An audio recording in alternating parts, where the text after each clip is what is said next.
All right. Hey, John, good afternoon to you. How's it going today? Mr. Devin, it's going great. Man, I'm so excited to do this because as I was just sharing with you, your work has really transformed my life. And what I love about you is that you put a lot of the things that people see as taboo, woo woo, whatever these people want to call it, you put scientific facts behind it and show people why it works. And as I was doing my research, John, and you've grown multiple companies well beyond the million and even $4 billion mark. But what intrigues me most about you is what it took you to get up to that point. So, John, I just want you to share very quickly with the audience because it was personally so valuable for me. What was the journey that you took in your life to become this personal development, what most people would call guru, but just somebody that's been able to dedicate his life to it and change so many people's other lives? Well, it's great to be on with you. And so I know you're, an ultra marathoner, right? And so I know that's part of your background. And so when I was in my early 20s, I knew that I wanted to achieve a great life. I knew I wanted to live a better life than my mother and my father did. My father was a cab driver. My mother worked at a local department store. I didn't do well in school, so I struggled in school. They thought I was ADHD. I got into a lot of trouble because I bugged the other kids and I got into a lot of fights. And at grade 11, I failed grade 7 math and English, didn't think I was smart enough or good enough. In grade 11, I decided I'm leaving high school after grade 11. And I was fortunate that in a sense, I was getting in a lot of trouble and I had a family who loved me. And specifically, my brother, who was one of my best friends as I was growing up, was very concerned for my well-being. And he wanted to help me not go down the path that I was on, where jail or the morgue was probably the likely outcome. And he introduced me to this guy when I was 19. And this guy was a successful developer, real estate developer, entrepreneur, philanthropist, nice guy, just a nice guy. You wouldn't think, if you saw him, you wouldn't think, oh my God, that guy looks rich. But you would feel when you spoke to him that he was calm, centered, knowledgeable, confident, certain. You just got that sense with his demeanor that, wow, this guy has just got this great energy. And he asked me some questions when I was 19. This was actually 19, and this is, a long time ago, 41 years ago to be exact. And he asked me, like, what are your goals? And back then, I wanted to get a job that paid me more than the $1.65 I was earning in a shipping department. I wanted to get my own car because I didn't have one. I wanted to move out of my parents' house because at 19, I was still living there, which I think is pretty normal, but I wanted some freedom. And he said to me, that's all nice and great, but what are some of your bigger goals? I didn't have any. I didn't have any bigger goals. And so he gave me this document, Devin, and the document literally was called the 1980s Goal Setting Guide. So I was like, I never saw a goal setting guide in my life. I didn't even know what like goal setting was. And he said, why don't you just sit and fill this out for, 15 minutes or so, and just let me take a look at some of, what you can imagine that you'd like your life to be. And I remember opening up that goal setting guide and looking at it. And the first question, Devin, was, I'm 19, right? At what age do you want to retire? I'm like, we don't know anybody in my family who's retired. I mean, everybody works until they die. Retirement, like, I don't know. I said to Mr. Brown, what should I put over here? Like, I'm 19. I want to get started. He said, just write an age. He said, start off with a dream. So I said, okay, 45. 26 years later, I was 19, 26 years later would mean I'm 45. Second question was, how much net worth do you want to have upon retirement? And clearly I thought, well, this is for adults, not for me. And, but I also looked at Mr. Brown and I said, what does net worth mean? Right? I don't know, net worth, I don't know. He told me it's, The amount of assets you have minus the liabilities you have, that's how much you actually are worth financially. So I wrote down $3 million, and I might as well have written down 300 million because they both seem the same to me. And this, anyway, this document, this what I thought was a silly document back then, asked me what kind of lifestyle I wanted. Who did I want to help? What kind of house did I want? Where did I want to travel? What kind of car did I want? What kind of clothes I want? Just asked me all these questions that I'd never been asked and never answered. And so I wrote down 45 retirement, 3 million net worth, travel the world, help my parents retire, have a Mercedes Benz, 4-bedroom house, Italian clothes, blah, blah, blah, blah, blah, stuff. And so he looks at me and says, this is good. This is a really good lifestyle to have as your vision and your goals. He said, I'm going to ask you one question. And the answer to this one question will determine whether you achieve it or you don't, all of it. And I'm thinking in the back of my mind, one question. And he leans in and he said, son, are you interested in achieving these things or are you committed? I'm like, what? Am I interested or am I committed? I said to him, what's the difference? He said, if you're interested, you'll do what's easy and convenient. If you're interested, you'll allow your stories and your excuses and your reasons why you can't. And if you're committed, you will upgrade your identity to match this destiny. You'll upgrade your knowledge, your skills, your behaviors, your beliefs, your habits, because every one of these goals is achievable, but it's not achievable for people who are interested. It's only achievable for people who are committed to these outcomes. So he looks at me and he peers into my eyes and goes, so are you interested or are you committed?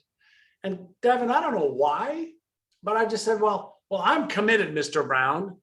And I didn't expect what he was about to do next because he reached out his hand and he said, in that case, son, I will be your mentor. And I said, wow, that's awesome. What's a mentor? And he began to explain to me what a mentor is. And I was like, oh, you would do that for me? And he's like, yeah. He says, I help individuals just like you. And he, as I mentioned, he had a real estate development company, he had a real estate company. And I shook his hand and he said, what I'd like you to do for me to mentor you is move from Montreal, where you live now, to Toronto. And I was like, what do you mean move from Montreal to Toronto? Where am I going to live? I don't have a job. He says, you don't need a place to live. You don't need a job until you make a decision to move here. You figure out how to move here first, then you figure out where you're going to live, then you're going to figure out, where you're going to get a job. So, but you first need to make decisions, and then the how to achieve those goals comes after. And I'm like giving him story and excuse, and he just keeps putting me back in my place. And long story short, I tell him, fine, I'll move to Toronto. He says, great, now I need you to go to real estate school. And it's 5 weeks, 9 to 5, you need to pass a test. And it's $500. And I said, $500? I have $40 in the bank. What do you mean $500? I hate school, failed English, failed math. School doesn't like me. I don't like it. He said, stop. Look at how easily you go to your past or your present circumstances. He said, did you not hear what I just said before? He said, first you make the decision and the commitment, then you figure out how. And Devin, to save time, this went on for several minutes until I said, fine, I'll move to Toronto. I'll go back to school. And I was saying this in an angry way back then because I was angry that this is what I had to do. Long story short, 2 weeks later, I moved to Toronto.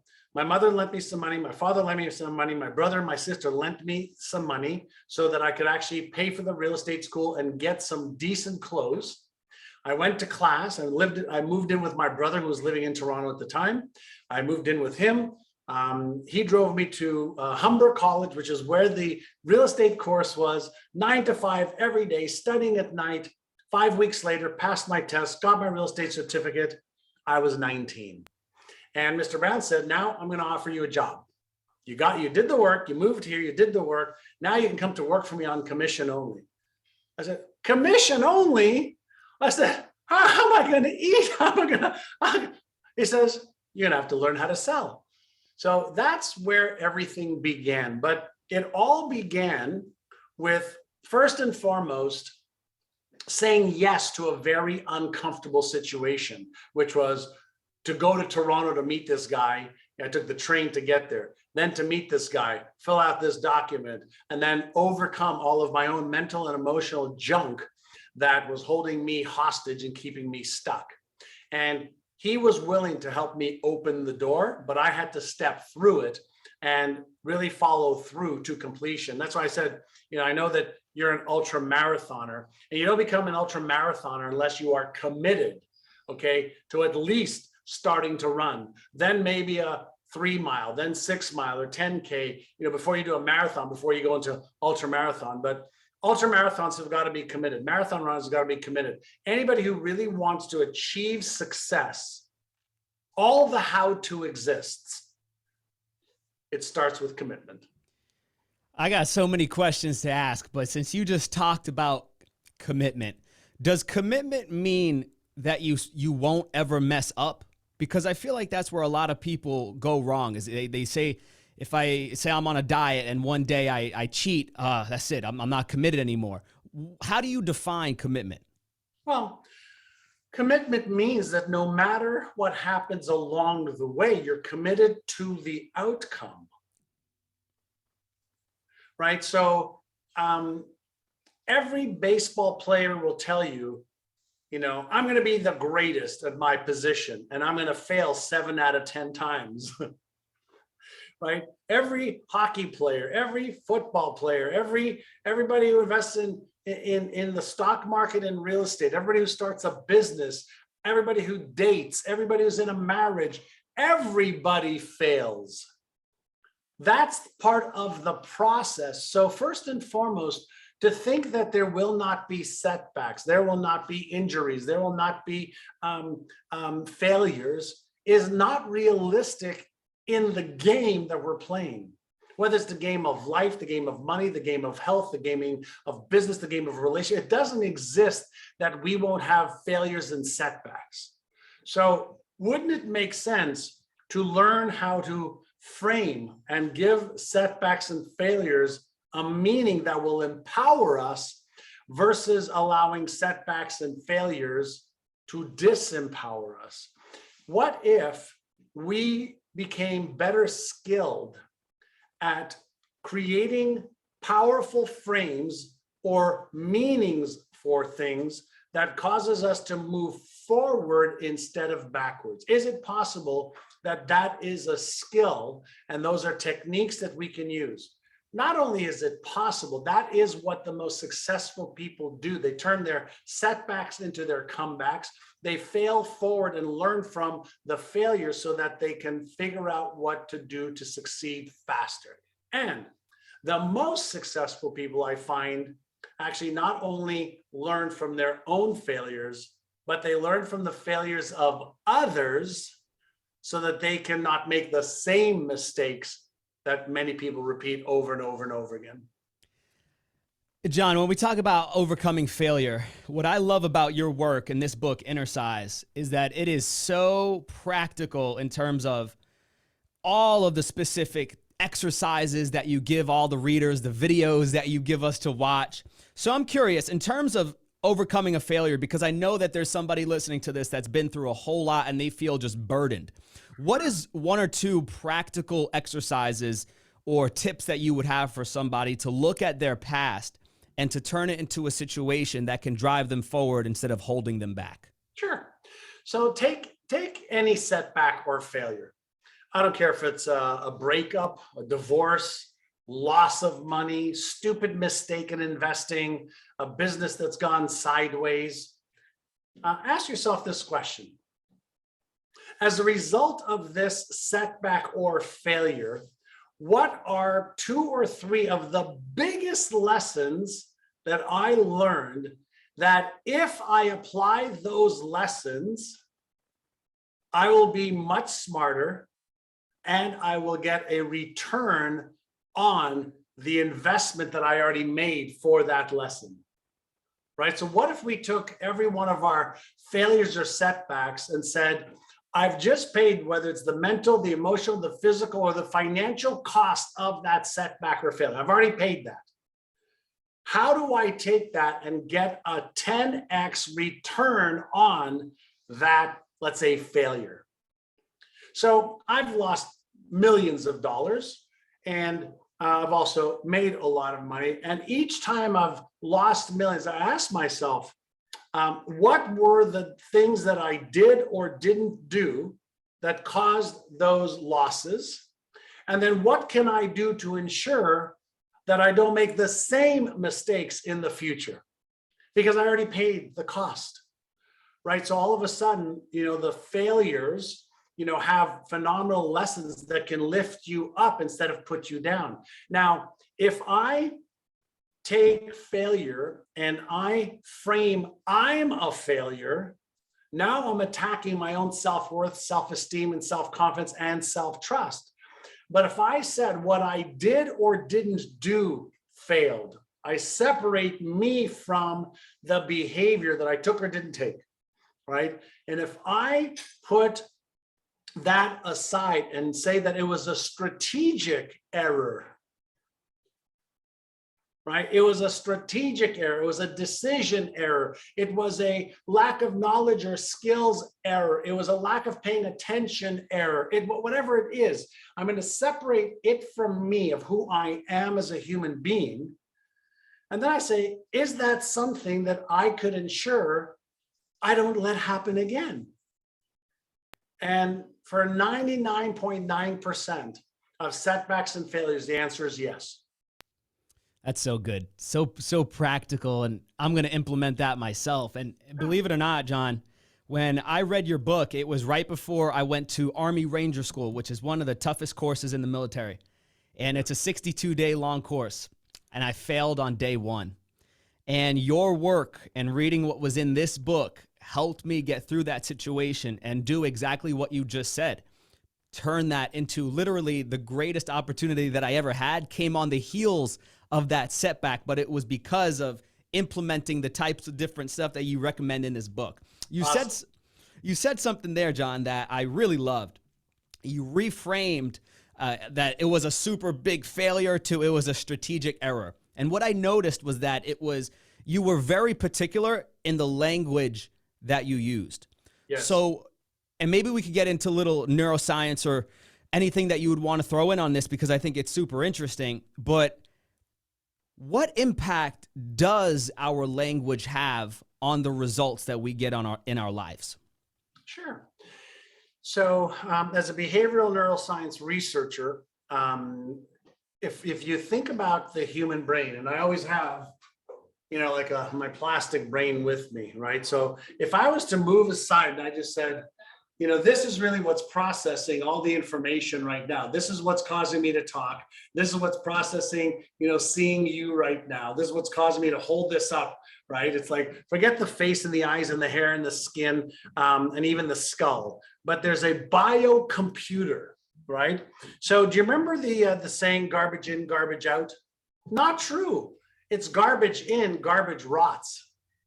So when you choose disempowering, destructive, negative self-talk, isn't that the same as programming a computer with shitty information or disempowering or destructive software?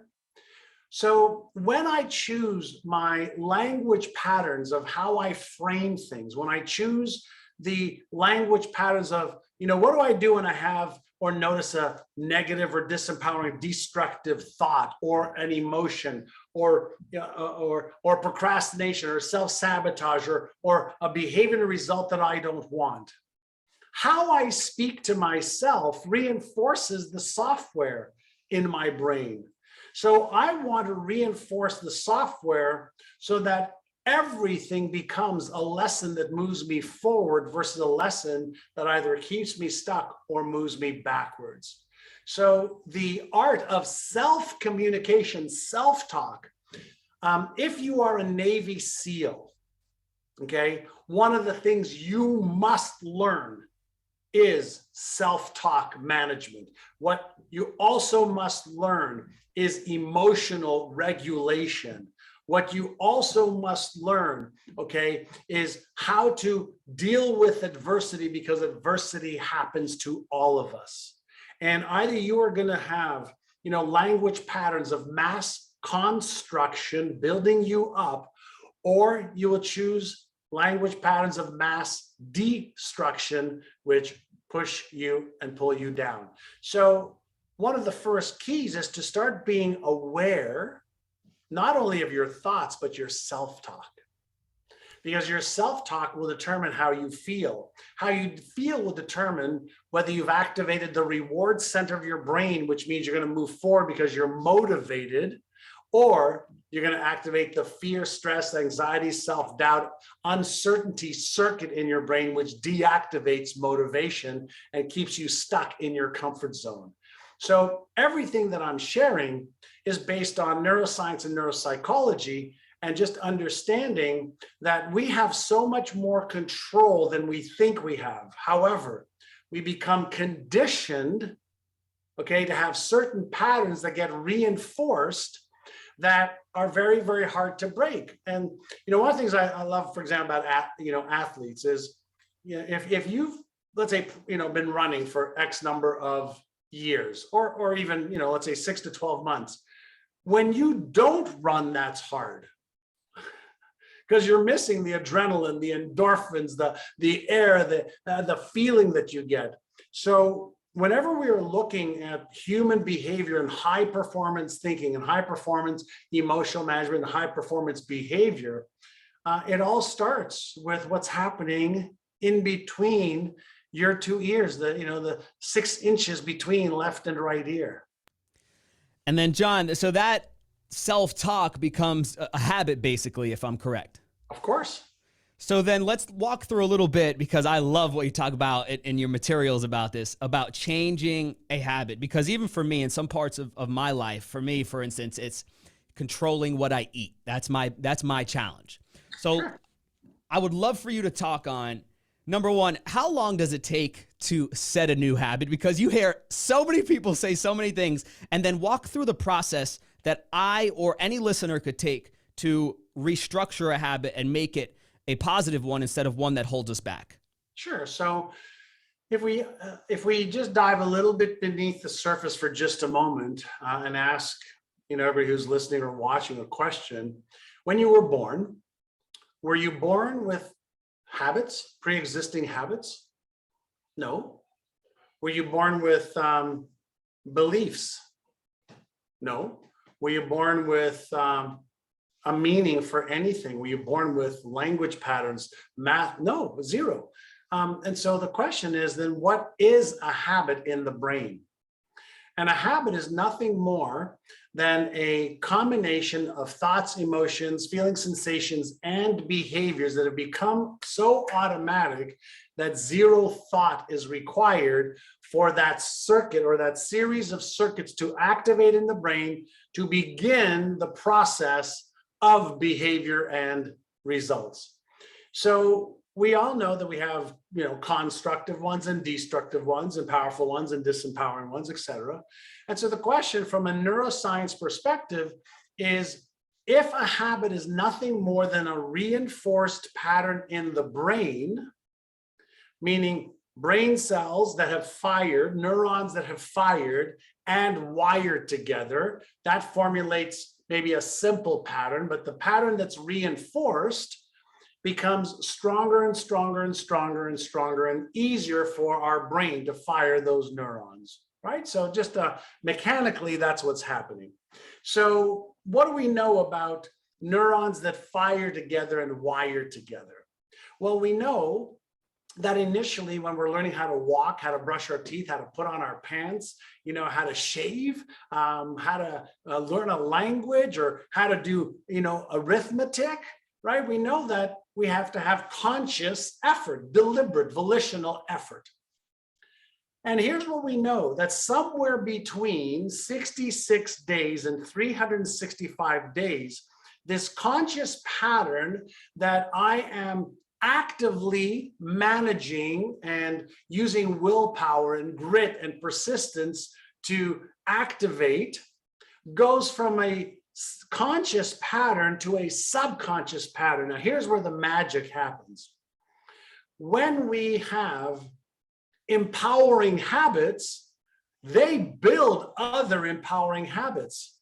And when we have destructive or disempowering habits, they usually associate and connect to other disempowering habits. So if you want to develop, a new habit, here's what I tell all of my students. Give me 100 days. Give me 100 days. I don't want 21 days, which is what the old belief was. I don't want 30 days because of what the old belief. Give me 100 days to not only help you train your brain, but to upgrade your knowledge and skills and your behaviors long enough to make the new pattern a stronger pattern than your old pattern.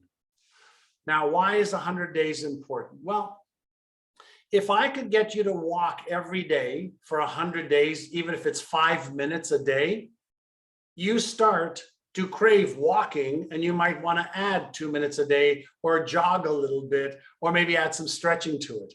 But if you start jogging an hour today, an hour tomorrow, 2 hours on the weekend, and then you stop for a week, what happens is you activate that neural pathway. You create a little bit of reinforcement, and then it's kind of like, wah, wah, wah, wah. So I'll give you a different visual. Imagine you're at a well, and there's water in the well, and you need to pump the well, right? And you start pumping, and you hear the water coming up the well. It goes through the pipe, and then all of a sudden you got a bucket, at the end of the spout, and water comes in.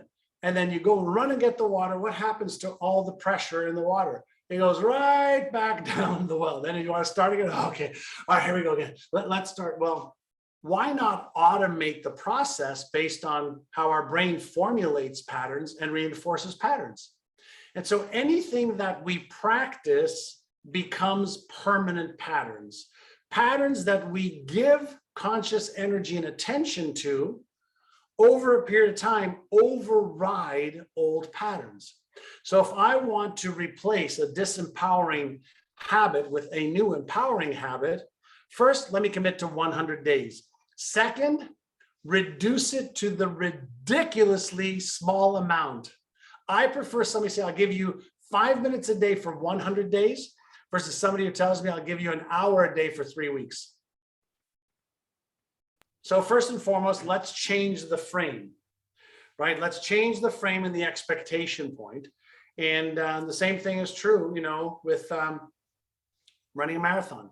You don't go run 26.2 miles the day you decide to run a marathon. You figure out, what should I eat? How much should I train based on who I am and my skills? How much rest do I need? How much sleep do I need? What kind of different training do I need? Right? So I'm going to create a plan first, then I'm going to implement a plan that I can sustain versus a plan that I could, proverbially run fast and then stop. Yeah, and that's so true. I've seen that so often in the races that I've done, is start super quick and then die off by mile 20 out of a 100-mile race or something of the sort. So if I understand correctly, it's about creating momentum by having daily small actionable wins that will compound. Yeah, consistency. Consistency. What we're looking is consistency, right? So if I can create consistency, one of the things that is worth thinking about is the habit is more important than the intensity or complexity at first. What is the definition of a habit? It's something that I automatically, repetitively do, whether I want to or not, right? We can have addictions that are habits, right? We can have constructive thought patterns that are habits or emotional patterns that are habits, but we can also have destructive ones. It's anything that has already been automated. So why not be deliberate about automating the habits that I want? Why not say the most constructive habit that I could have in order to be physically healthier is this? Great, let me deconstruct it, all right, into the components, and let me start off with the smallest particle of that component. So if you want to get healthy, you don't need to exercise and sleep well and run, an hour a day. If you want to get healthy, why not start with phase one is let me eat one better meal a day right now. You want to get healthier physically? Oh, let me just go for a 5-minute walk. Oh, you don't want to do that? Good. Let me just take my arm and move it for every day. I'm going to move it this way. I'm going to move it that way. I'm going to do something every day to begin the habit. Now I can habit stack and create a variety of different additions to a pattern that I've already created. John, that's so powerful. And it brought me back to one of the things that you said is the person that starts off going super hard and then they fall off. And as we're approaching the new year, I know that inevitably, I think it's 7% of people hit their or achieve their New Year's resolutions. And one of the things that I picked up in your book is that each time that we set such a massive goal and say we're going to go off and do these things and then we don't, that reinforces the belief that we have in ourselves. So what I would love for you to talk about a little bit is how somebody will go off and say, I want to become a millionaire, but then they subconsciously have this belief about themselves that they may not even know. And then when they set off to quote unquote make the million, they're really, I don't know if the right word is setting themselves up for failure, but ultimately reinforcing that old pattern that they had. Sure. It's a multifaceted, question and dialogue. So, how many people tell you, oh God, Devin, I'd love to be an ultra marathoner, right? Maybe not a lot, but some people do. But they don't really know all that goes into being an ultra marathon. They don't know. It's kind of like, I want to be a millionaire. Well, do you understand the mindset required to be a millionaire? Do you understand the skill set? Do you understand the action set and the behaviors? Did you understand the setbacks? Do you understand all the stuff that you're not going to want to do? And so there's some unrealistic expectations because we have this, what I call is the Einstein part of our brain. That's why I got Einstein over here. And the Einstein part of our brain, what if we all of a sudden said, I have a variety of different parts to my personality. Okay, one part of my personality is this positive, outgoing, or even introverted side of me that's the dreamer, right? I want to dream of becoming a millionaire, and I want to dream of the lifestyle that I can live and the lifestyle that I can create for my my family, friends, charities, etc.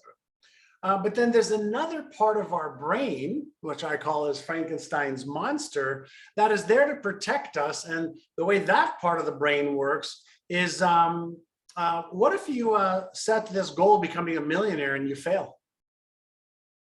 What if you set this goal and you disappoint yourself like you did the last time when you said you wanted to do X? What if you're embarrassed, ashamed, ridiculed, judged? What if there's another part of your brain that says, but you didn't do well in school, you're not smart enough to become a millionaire? What if there's another part of your brain that says, don't you know your family history, that nobody's a millionaire, and like what makes you think that you're going to be a millionaire? So there's a variety of different parts of our brain that are at work, and setting a goal is really the easiest part of what our brain can do. But getting the different parts of our brain to work together is the same thing that a conductor must do when he has, an orchestra or a band in front of them. And his job is to get the trombone just at the right, tone, and the vocalist and the pianist and the trumpeter. Our job is to manage the different aspects of our personality, parts of which want to conserve energy, parts of which are our biggest cheerleader, parts of which can come up with plans, parts of which are afraid of rejection and failing. And our job is to understand that I am not my brain, I have a brain, and I can be a better conductor. So imagine if you had, 5 of your friends that all knew how to play a musical instrument. If they were not playing in harmony, wouldn't it sound like shit? Of course it would. Well, what happens in the brain is if you can't get what I call is neural or brain coherence and harmony, it doesn't flow. You're out of harmony. You're not in that zone. And what we want to do is really not just set the goal for becoming a millionaire. but then also asking, what do I need to believe in order to become a millionaire? What character traits do I need to adopt? What identity must I become in order to match that destiny of becoming a millionaire? What habits do I need? What knowledge do I need? What skills do I need in order to make that a reality? Now we've got more members of the band playing together.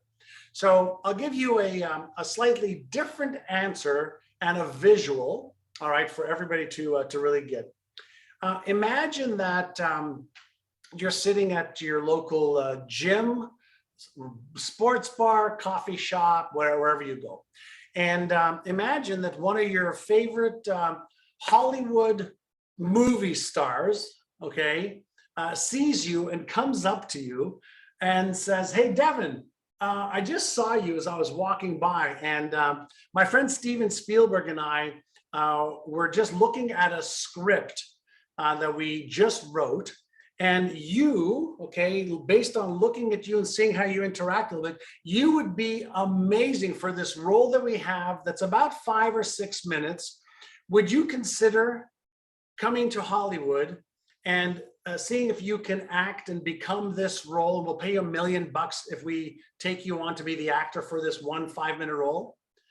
So if you said yes, oh my God, of course I would you be a little scared? Of course. Would you be a little apprehensive and stressed and maybe have some anxiety? Yes. But what if I shared with you that if you accept the role, we'll hire the best coach or coaches to help you. We'll show you exactly, okay, how to practice this role so that you go from reading a script on a piece of paper to actually memorizing it, but also memorizing all of the character traits. So when the camera's on you, you're like, boom, you nailed the role. Well, is it possible that you would practice that role over and over and over again? You'd read it, you'd record it, you'd film yourself, you'd have people critique it until you and the role became one, right? So the art of acting is learning a role and becoming the role over time so that there is no line of demarcation between you and the role. Because when we go see movies or we watch them on Netflix, the actors, the actresses, they transform into that role and we think they are there. That's what takes us away.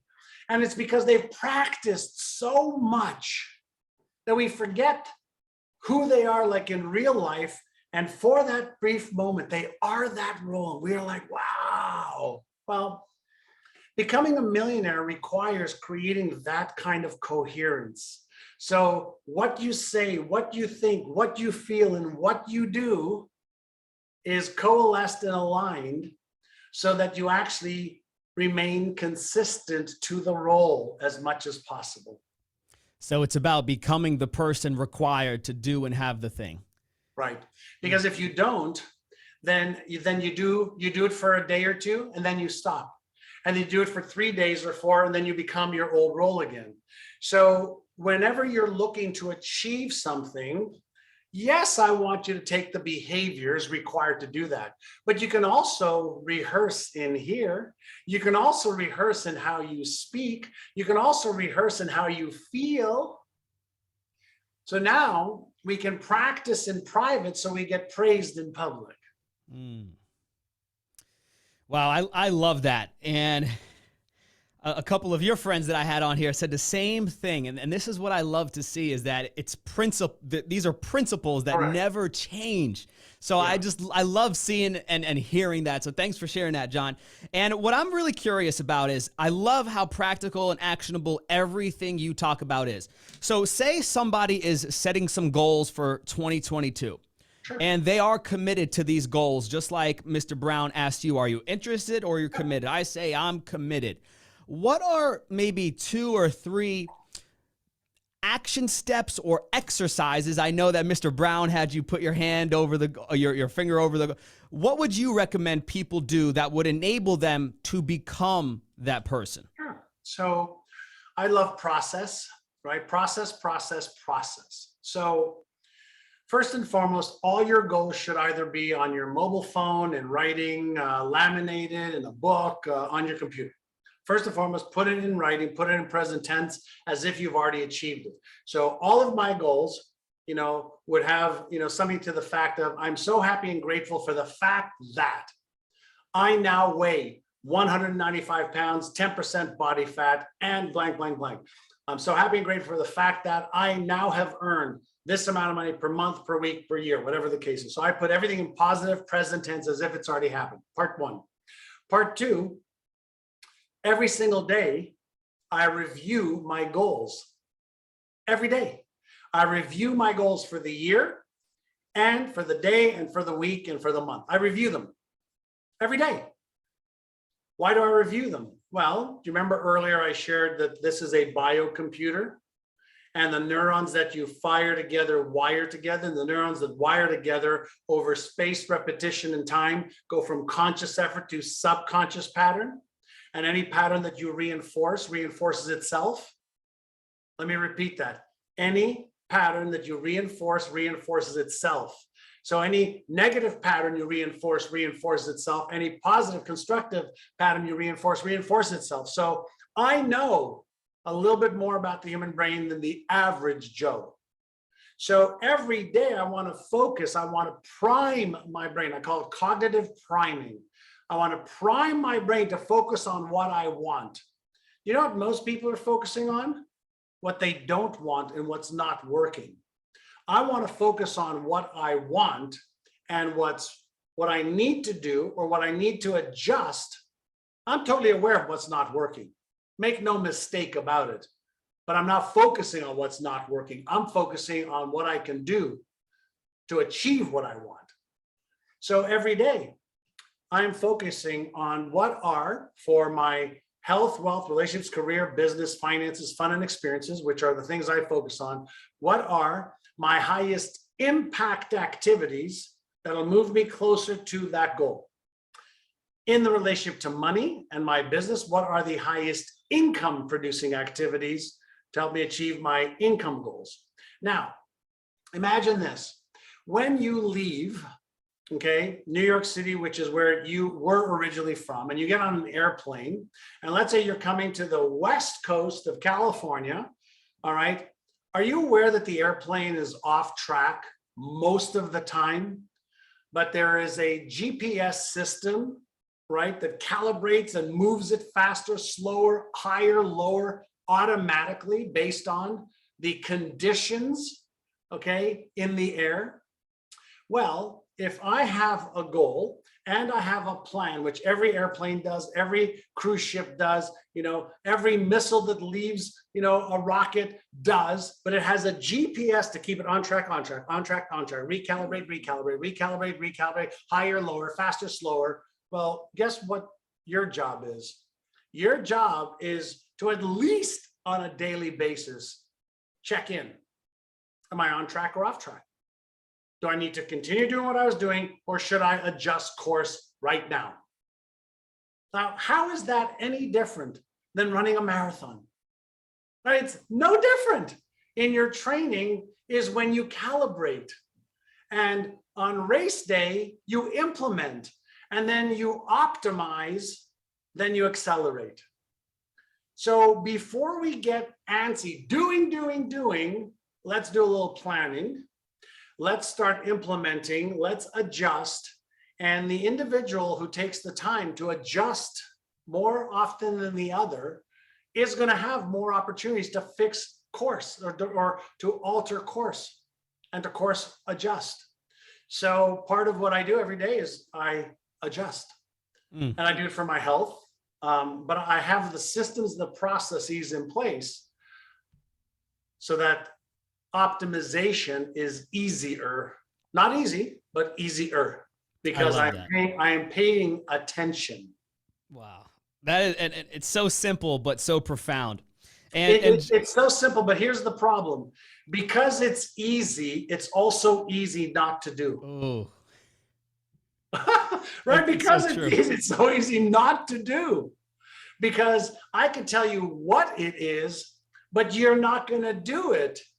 and develop a habit out of it unless you commit to developing a habit of this process. And this is why so many people read books, will listen to your podcast, listen to videos, audios, go, oh my God, this is unbelievable. And they don't take action. It's not because they can't. It's because they don't commit to the outcome and the process. So I am very, very, very, very big on process. Get good at the right process, and you'll be able to achieve whatever you want in health, wealth, relationships, career, business, finance, charity, spiritual, whatever it is. It doesn't make a difference. The process already exists. Let me show you something. Hold on 1 second. Give me a second. I'm going to bring something for you. All right.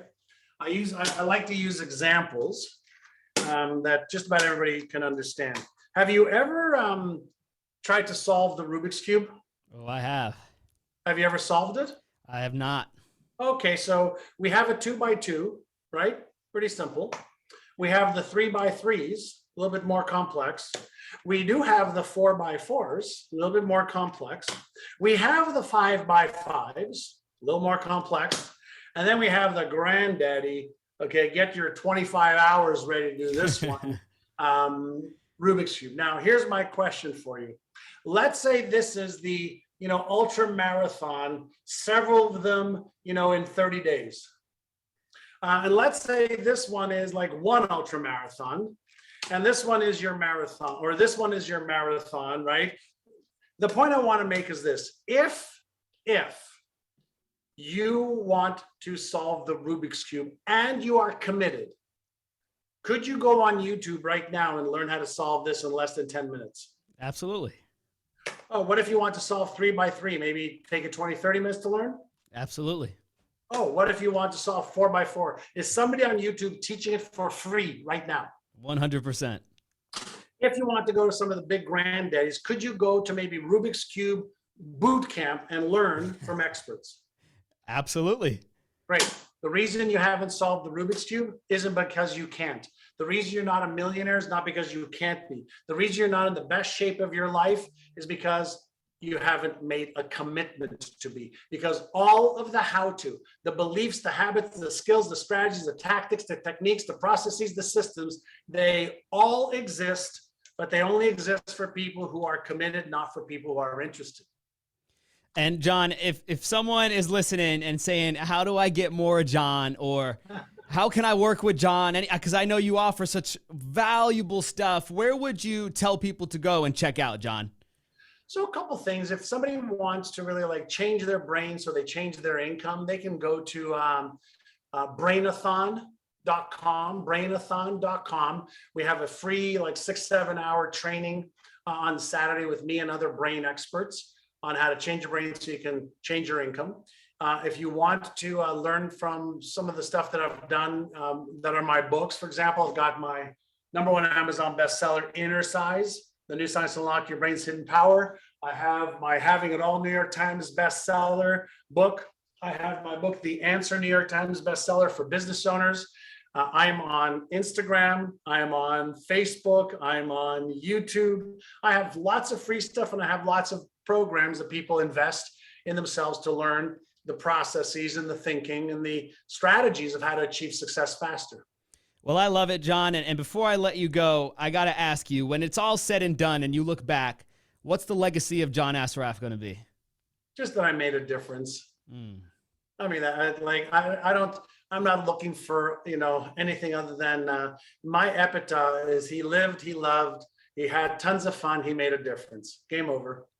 Well, John, I love it. So simple, so easy. And I thank you for being here today. This was magical, and it's been really a pleasure for me. Thank you so much. Thank you, my friend. Appreciate you.